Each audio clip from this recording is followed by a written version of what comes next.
I was really, really fortunate that very early on I started to experiment with what mattered to me. What people don't know about me is that I was suspended from school 3 times for trying out all sorts of things, like things that people would never imagine of someone who goes on to be a monk. I was experimenting with all the drugs in the world. I had multiple relationships. I was really trying to search for some sort of meaning, fulfillment, and for as long as I've known, I've been chasing thrill. And my parents' rhetoric would always be, well, make sure you get good grades. And at 18, I was really fortunate when I met a monk. And this monk was invited to speak. And I kind of just went because one of my friends forced me to. At that time, I was listening to CEOs and entrepreneurs and business people and marketers who I thought that's what I was aspiring to be like. And then I hear this monk. And he captivated me like no one had ever captivated me before. That was the beginning of what changed me. Because I went from being someone who did only want all those things to become successful and trying to, but I started hearing my own inner voice much more in all that noise that I had around me. I remember one of my parents had a maths tutor for me because they wanted to be amazing at maths. I'd have this tutor and he'd tell me that, he goes, the reason that you're struggling with the next question is because you're always worried about what your parents think. And that really stayed in my head. I was just like, wow, so as long as I'm trapped by what my parents think, I can actually never find the answers to the real questions of life. And it was kind of like this collation of little things that just made me think, wait a minute, having money, having fame, that just doesn't seem to add up. And then meeting the monk kind of made that shift possible. And as I said, he was completely captivating. And then I found out that he'd given up jobs in Google and Microsoft to be a monk. And I thought to myself, who does that? You know, he's given up everything that I'm chasing and that all my friends are chasing, but he seems happier than anyone I've ever met before. And he spoke about this incredible principle where he said that we should plant trees under whose shade we do not plan to sit. And he was speaking about this principle of selfless sacrifice. And that kind of just penetrated me right there. When he said the words selfless sacrifice, for the first time in my life, I felt a thrill about something that I'd never felt before. I thought, wow, giving up everything you have for the service of others sounds like the best thing you could possibly do. And I don't know why I had that thought, because I wasn't a spiritual kid growing up. I wasn't a religious kid growing up. I wasn't even a good kid growing up. I've always had friends who are older than me. And I could see a lot of them in the most successful careers, successful jobs, beautiful partners, whatever it was. But I saw a sense of lack of fulfillment, meaning, and purpose in their lives. And I've always been an observer, and I would see these people who are like 5 years older than me, 7 years older than me, maybe 10 years older than me. And I'd be watching them and go, is that the life I want? And often the advice I give to people today is fast forward where you are, look at yourself in 10, 15, 20 years' time, and ask yourself the question, is that where I want to be? If you're in a company, look at the person who's 20 years ahead of you and ask yourself, is that where I want to be? If you're in a startup, look at where other startups have got to in similar roles and go, is that where I want to be? And if the answer is no, then you need to find a new path. And for me, the answer at that time from observing was no. The path that my parents or society or the university I went to or the community I had that was carving out for me, it didn't feel like the path for me. So I was almost seeking an alternative or a new path. I was just so fortunate that it happened to be an uplifting, powerful path as opposed to something that could have actually taken me down the wrong road, because that could have been possible too. See, we live in echo chambers. We're just surrounded by the same thinking. So for me, the first step is just opening yourself up to new experiences and new role models. Because most of us can't see ourselves in people, so then we try and fit ourselves into the boxes that we do see.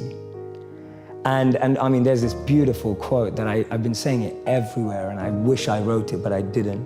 So it's by a philosopher and writer named Cooley. And he said that today, I'm not what I think I am. I'm not what you think I am. I am what I think you think I am. I'm not what I think I am. I'm not what you think I am. I am what I think you think I am. So we live in this perception of a perception of ourselves. Hence, my identity is made by what my parents think I should be. My identity is made up by what my college or university thinks I should achieve. while you're living in that bubble and that echo chamber, getting to what you really want to do is impossible, because maybe that just doesn't fit. And I think so many people feel that way today, that they don't fit into the current education system. They don't fit with the 3 or 4 or 5 careers that you're taught exist. So that process of self-excavation and actualization first requires being exposed. You can't be what you can't see. If I never saw a monk, I would never have wanted to be a monk. If I never meet a billionaire, I wouldn't want to be one, because I wouldn't know what that feels like. I don't know what it looks like. I don't know what it takes. And I think that's the biggest challenge of our society, that we're not exposed. So that's the first step, being exposed to unique experiences and role models. Second step is finding that experience or role model that you're passionate about, and exactly like you said, taking it seriously. Shadow them, network with them, spend time with them, observe them, even from afar. It takes that observation, being addicted to observing that person's lifestyle. And then the third step is going yes or no. Does that work for me? Not everyone who's going to go off and become a monk is going to feel like the way I did, and that's cool. But not everyone is going to go and follow and shadow a billionaire and go, that's exactly the lifestyle I want. They may want the result, but do they want the hard work that goes with it? And so for me, that's the third step. It's observing, focusing, shadowing, getting as close to the process of that individual, and then going yes or no. Do I want that process? Not do I want the result? To be able to train the mind and energy to focus it exactly where you want it and when you want it to be. You are completely detached and undeterred from external ups and downs. You're able to navigate anything that seems tough, challenging, fun, excitement, with the same amount of being equipoised and balanced and equanimity, without being too excited in pleasure or being too depressed in pain. But knowing how to navigate every situation, to me, that's great strength and great power. There's a beautiful verse in the Bhagavad Gita that says that detachment is not that you own nothing. Detachment is that nothing owns you. And I love it, because to me that summarizes detachment in a way that it's not usually explained. Usually people see detachment as being away from everything. Actually, the greatest detachment is being close to everything and not letting it consume and own you. And that's real power, that's real strength. How many people do we know that have had fame and then that fame has ruined them? So for me, that definition of detachment is possible to practice even in the real world, rather than saying, oh, I'm just gonna have a really simple life, I'm just gonna have nothing in life. Being able to overcome ego, being able to overcome envy, being able to overcome jealousy, being able to overcome the negative of competitive state. There's a positive competitive state and there's a negative competitive state. Today, when people are looking on Instagram or Facebook or YouTube, all you're looking at is, oh, she got that many likes, or he got that many likes, she got engaged, or he got married, or, oh my God, look at her body, or look at that. And it's like, that stuff's destroying us inside. Envy, jealousy, ego, greed. To be able to have enough clarity to purify yourself of those things is gonna alleviate the biggest anxieties and depressions of our time and mental health problems. And we know that. We know that because all the mental health research today suggests that things like isolation, overexposure, we now can have more pain consumption in one day because of what we're exposed to than the pain we would have had in a lifetime. That's huge. Like that's ridiculous to think that in one day, because of the media, news, and social media, we consume more negative than we did in a lifetime.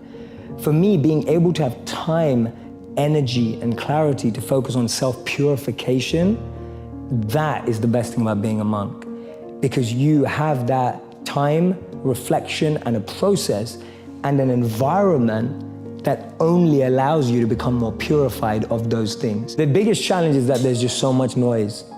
It's like, have you ever had someone in your home, maybe it's your wife or maybe it's a friend or whatever, just play a really bad song too often? Right? Just playing a song that you really don't like. I actually heard my wife laugh because she knows how guilty she is. Right, okay, there you go, right? There you go. And you just play a song and you just think, oh, turn that off. And after a while, it's been on for so long that you become immune to it. Like it's just there and it's still on. It's there in the back of your mind and you didn't manage to turn it off.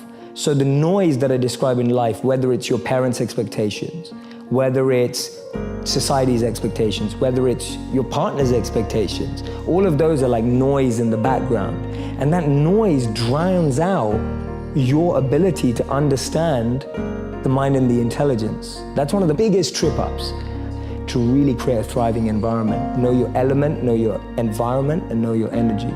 And so at all times, if I see anything going wrong, I'm going, is my element out of alignment? Is my environment out of alignment? Or is my energy out of alignment? And that's a great 3-question test you can do to yourself when you don't think things are going right. And all you have to do is bring that back into alignment. Yeah, I love that.